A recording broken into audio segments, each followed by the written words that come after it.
Mike and Leilana thoroughly enjoyed performing their Shakespeare performance, and down on the couch in Mike's living room to talk. This is such an exhilarating experience to meet you, Leilana. It is for me too, Mike.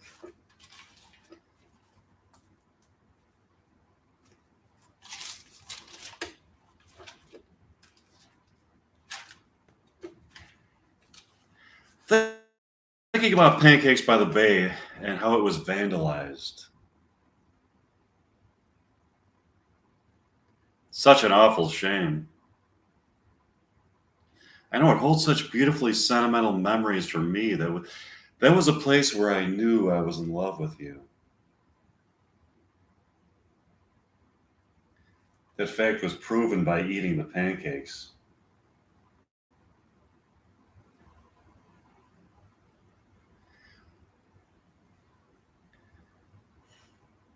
When I thought at first that there was a special recipe that made the pancakes taste so good, but found out that it was love that made sense to me. The platonic love that you can feel for another human being is such a profound pleasure that it transcends any merely physical pleasure that a person can have that they derive from their body. I think that a union of souls is the only way that a person can truly feel alive in this life. That validating and humanizing love that you can get from another person is a feeling that is not merely of fleeting, temporal, empty pleasure, but a heightened awareness of the creative force that brings meaning to stark material reality and perpetuates the universal dream of humanity to prop up good as a beacon of hope, illuminating souls in a place of evil. Love is not merely a physical pleasure, it is enlightenment. In that sense, it can only be experienced by an immortal soul and therefore is proof of the immortal soul. So yeah, Pancakes by the Bay is more than just a place where I like to pig out on pancakes. It was the place where I first felt enlightened by love.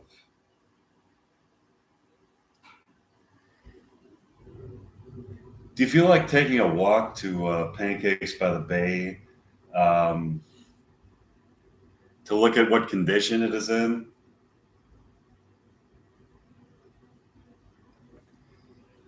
Yeah, well, that's. Why can Leilana walk over to Pancakes by the Bay and see that it is in a shambles? Windows are shattered. The cash register has been emptied. The upholstery on the booths has been torn apart. They stole appliances. Food has been tossed about. They painted over beautiful artwork. All of a sudden, Mike gets a phone call. Hello? Yes, this is Mike. What? You are the Vandals? Here with Leilana. Idiots really fucked this place up. Nice job. Is there anything else that you are jealous of that you want to destroy? No, nice try. What? No, we are filing our plans to rebuild. Watch us go fuck yourself, douchebag. I hope you dematerialize. Okay, who is that? It was one of the vandals who destroyed this place. He said that if we tried to rebuild, that they would demolish it again. We must stop them. We will stop them. Love conquers all. Let's go to my condominium and practice some Shakespeare. Yeah, sure. Mike and Leilana practice some more Romeo and Juliet dialogue. Here's an excerpt from it. Oh, now I got to get my Romeo and Juliet.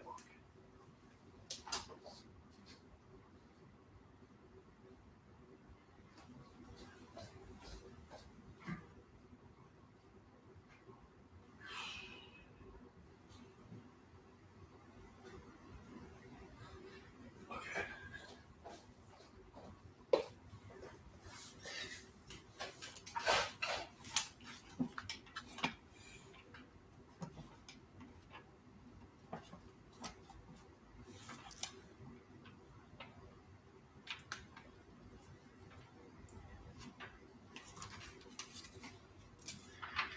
Uh,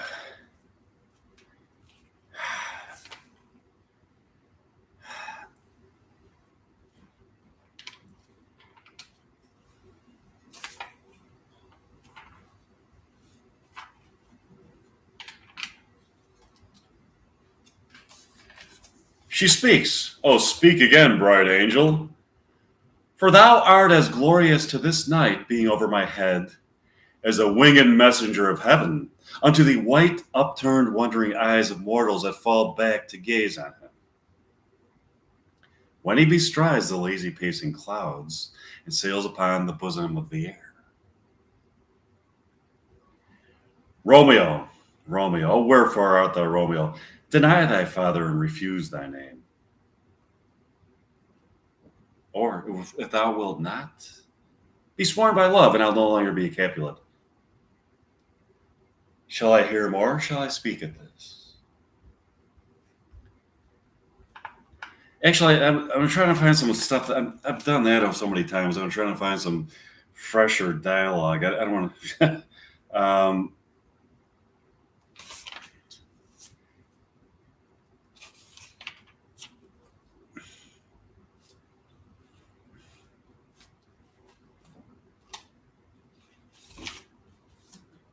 Let's see.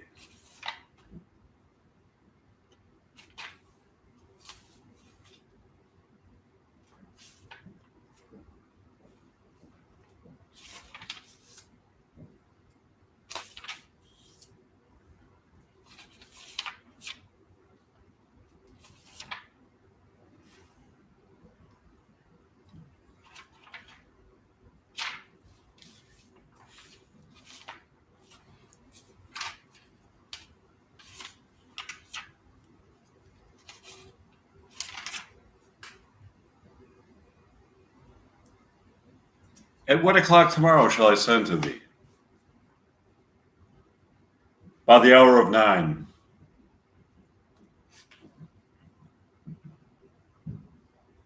I will not fail. 'Tis 20 years till then. I forgot why I did thee call thee back. Let me stand here till thou remember it. I shall forget to have thee still stand there, remembering how I love thy company. And I'll still stay to have thee still forget. Forgetting any other home but this. 'Tis almost morning. I would have thee gone. And yet no farther than a wanton's bird that lets it hop a little from her hand, like a poor prisoner in his twisted gyves, and with a silk thread plucks it back again, so loving jealous of his liberty.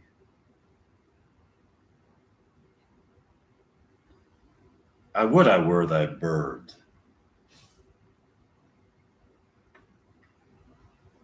Sweet, so would I. Yet I should kill thee with much cherishing. Good night, can I parting is such sweet sorrow.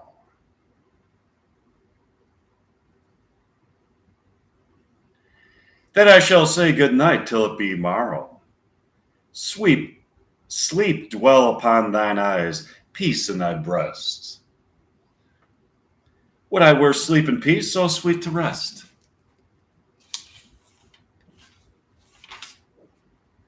Hence I will to my ghostly father's cell, his help to crave and my dear hap to tell.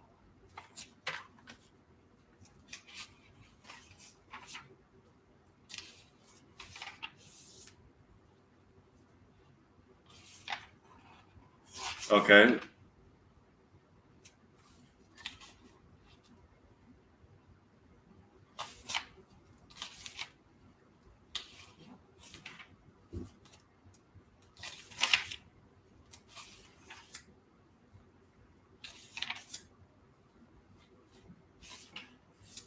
I want to go right to the end of the play.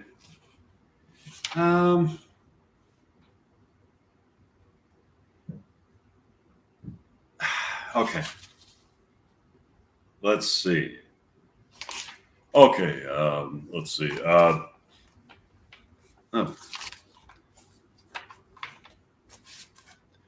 O heavens, O wife, look how our daughter bleeds. This dagger hath mistaken for, lo, his house is empty, the back of Montague, and it missheathed in my daughter's bosom.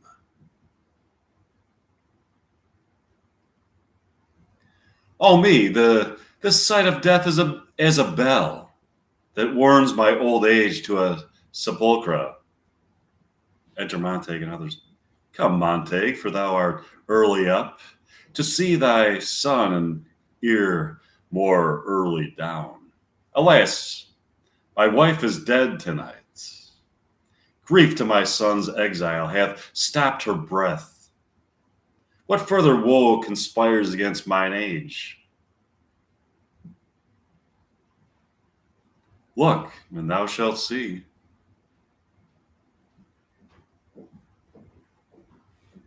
O thou untaught, what manner is in this, to press before thy father to a grave? Seal up the mouth of outrage for a while till we can clear these ambiguities and know their spring, their head, their true descent. And then I will be general of your woes and lead you to even to death.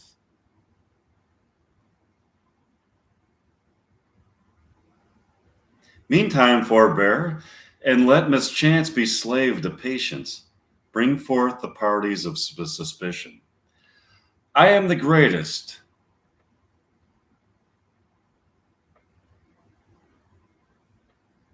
Able to do the least.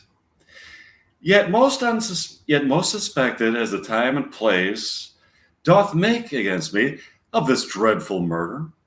And here I stand both to impeach and purge myself condemned and myself. Then say at once that thou knowest.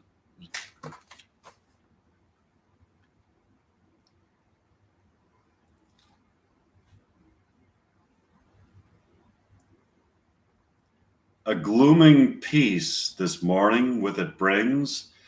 The sun for sorrow will not show his head. Go hence to have more talk of these sad things. Some shall be pardoned and some punished, for never was a story more woe than this of Juliet and her Romeo. Okay.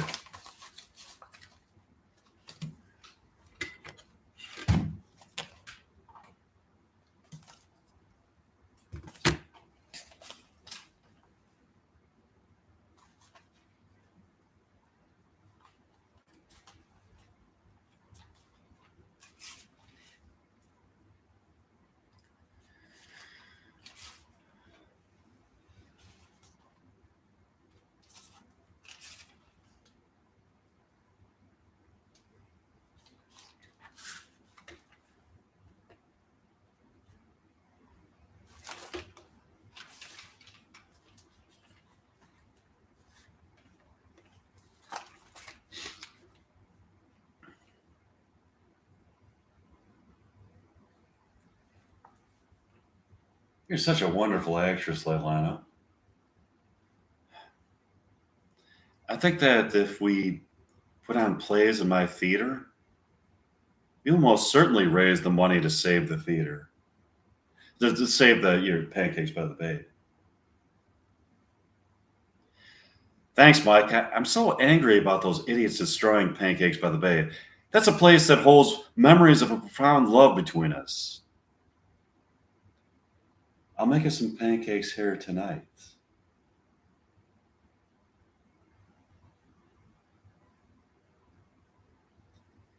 That would be terrific, Mike.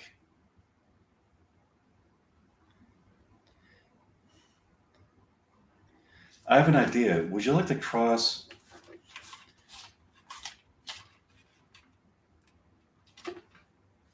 over into reality from the realm of fiction to see if Mike Meyer is with Winona Ryder yet?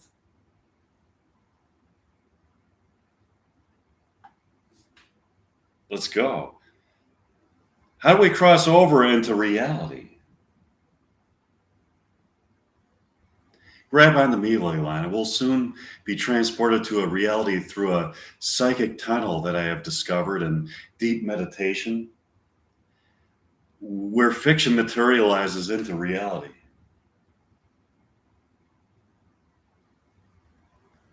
Mike and Leilana suddenly appear in Mike Myers' home where he is writing the very script that they are in.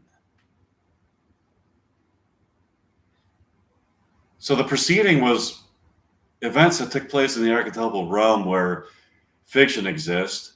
And so I'm writing, just imagine this, I'm writing the fiction and it's happening. It happens on screen once the movie starts and is portrayed by the actors, but it also happens in the fictional realm where archetypes exist. So Mike and Leilana, the fictional characters within Reality Bites 2 that I'm writing, they materialize and they in the kitchen where I'm writing the very fiction that they're in. Here they are. So, hi, fictional me. Hi, Leilana. Hi, Mike. Hi, Mike.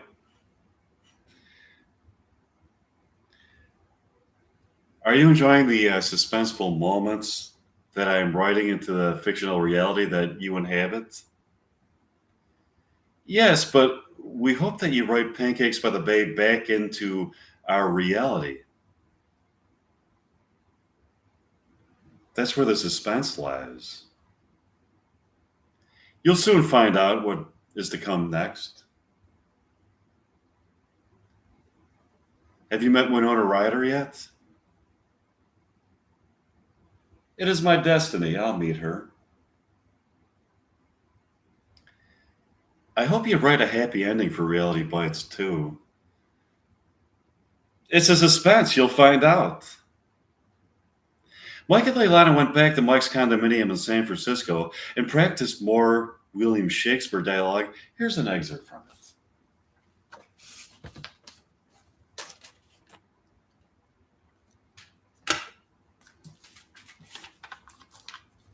Which one should we do?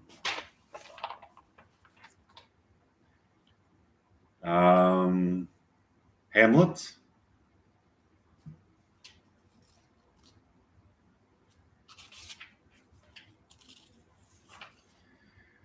Okay.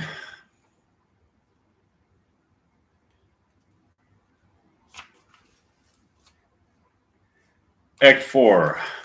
Scene 1, Elsinore, the castle. Enter King, Queen, Rosencrantz, and Guildenstern. There's matter in these sighs, these profound heaves.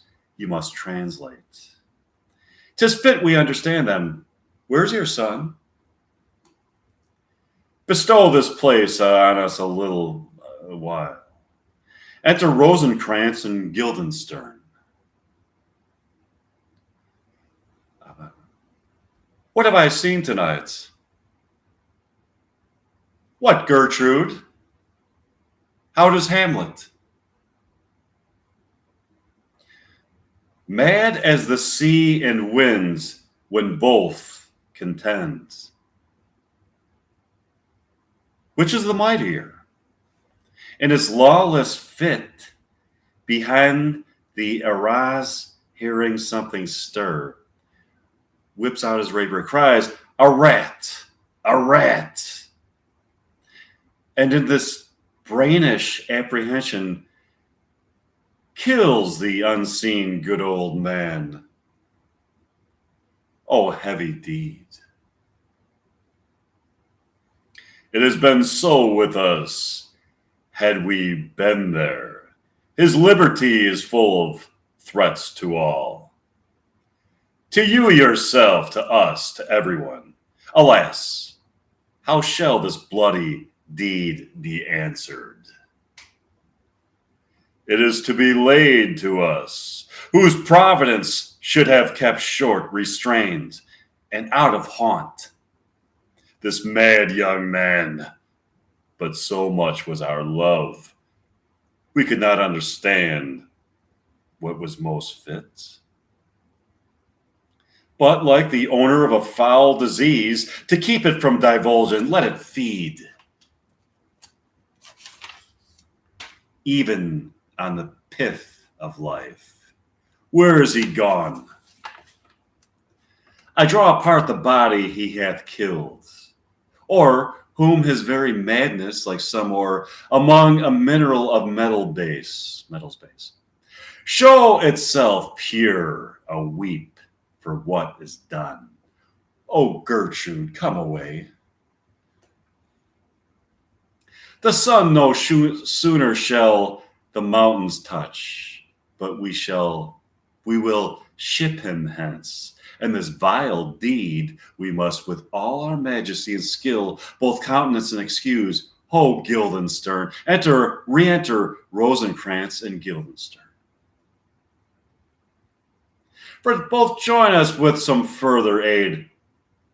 Hamlet in madness hath Polonius slain, and from his mother's closet hath he dragged him. Go seek him out, speak fair, and bring the body into the chapel. I pray you hasten this. Exeunt Rosencrantz and Guildenstern. Come, Gertrude, we'll call up our wisest friends, and let them know both what we mean to do and what's untimely done. So haply slander, whose whisper over the world's diameter as level as the cannon to his blank, transports his poisoned shot, may miss out name, and hit the woundless air. Oh, come away. My soul is full of discord and dismay.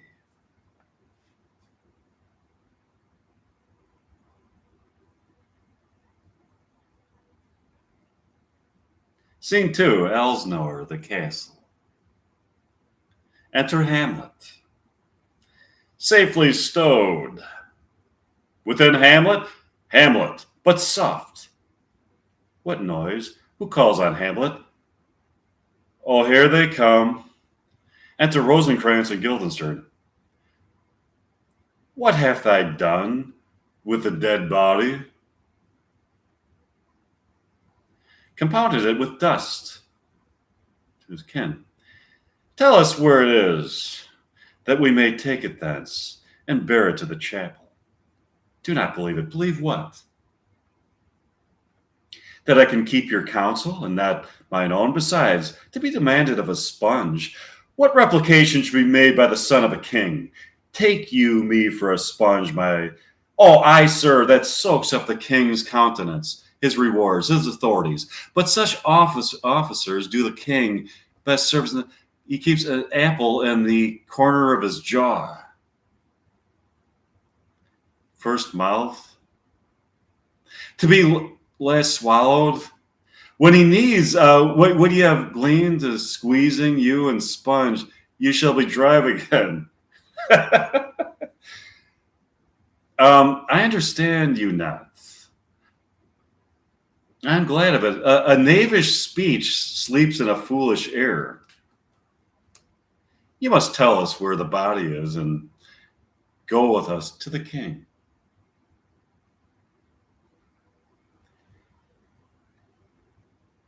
The body is with the king, but the king is not with the body. The king is a thing of nothing. Bring me to him. Hide, fox, and all after. Elsnore the castle, enter king. I have sent to seek him and to find the body. How dangerous it is that the man goes loose. You must not, we put the strong law on him. He loved the distracted multitude, who like not in their judgment, but their eyes. And where's the offender's scourge is weighed, but never the offense. To bear all smooth and even, this sudden sending him away must seem deliberate pause. Diseases desperate grown by desperate appliance are relieved, or not at all. Enter Rosencrantz. How now? What hath befallen?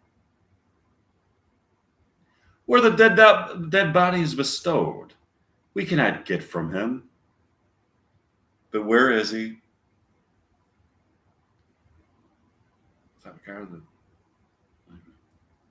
Bring him before us.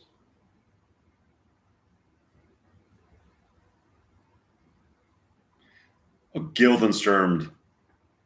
Enter Hamlet and Guildenstern.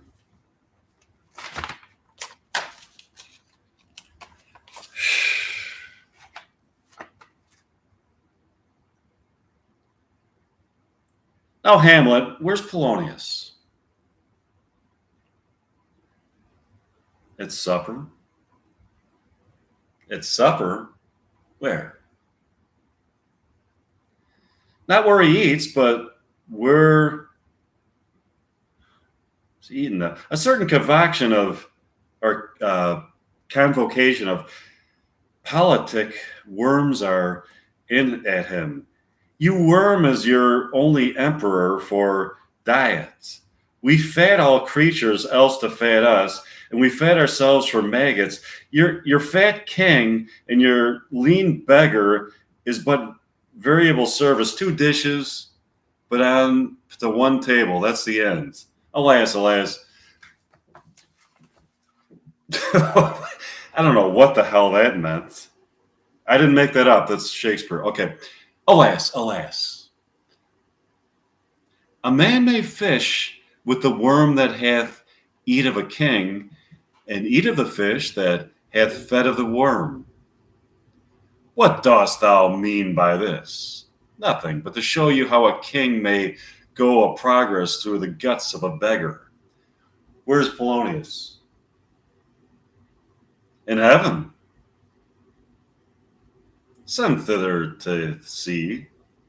If your messengers find him not there, seek him other place yourself. But if indeed you find him not within this month, you shall nose him as you go up the stairs into the lobby. Go seek him there. Enter or exude attendance.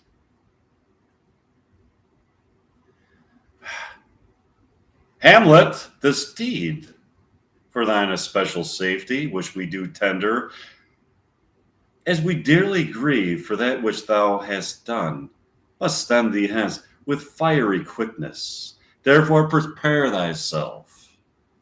The bark is ready, and the wind at help. The associates tend and everything to bend. For England, I, Hamlet, good. So it is. If thou knewest our purposes, I see a cherub that sees them. But come for England, farewell, dear mother. Thy loving father, Hamlet, my mother, father, and mother is a man and wife. Man and wife is one flesh, and so my mother. Come for England. Exit. Follow him afoot. Tempt him with good aboard. Speed. Delay it not. I have him hence tonight. Away for. Go, Captain. From me greet the Danish king. Tell him that his license Fortinbras craves the conveyance of a promised march over the kingdom. You know the rendezvous. Okay, I've read enough of this stuff. I'm going to go back to my script. Okay.